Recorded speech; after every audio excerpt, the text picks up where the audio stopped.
YouTube is 1.5 million na po. Grabe! Grabe!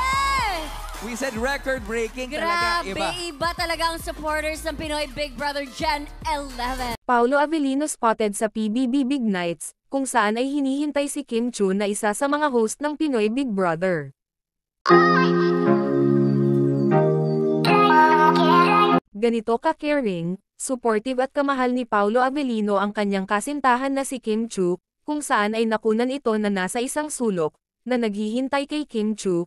Busy kasi si Kim sa pag-host ng PBB, kung saan nga isa siya sa host nito. Makikita nga si Paolo na nakaitim din kung saan ay same sila ni Kim Chu, halatang pagod ang mukha ni Paolo, pero sobrang tiyaga nito sa paghihintay ng kanyang mahal na si Kimi.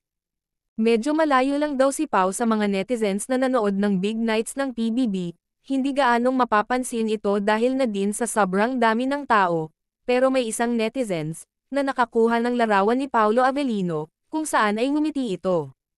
Hindi lang daw nila ito malapitan dahil bawal na kasi, nasa loob kasi si Pao, kung saan ay bawal na lumagpas ang mga manunood, may iba daw kasama si Pao kung saan ito naghihintay kay Kim. Sobrang saya nga ng isang netizens na nakakuha ng larawan kung saan ay fan ito ng Kim Pao, talaga namang ginagawa talaga ito ni Paolo Avellino, talagang napapatunayan na talagang ganito niya kasuportado ang kanyang girlfriend, lagi kasing sabay na umuwi itong si Paolo. Hinahatid lang daw niya si Kim sa kondo nito, talaga namang secured ang ating Kimi.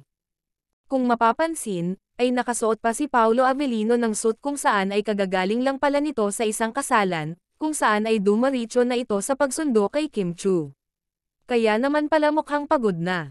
Samantala, sa latest IG post ng kasamahan ng Kim Pao, ay spotted si Kim at Paolo na nag-workout, kung saan ay busy si Paolo sa kanyang workout routine, while si Kimi nasa harap ni Paolo at may kausap.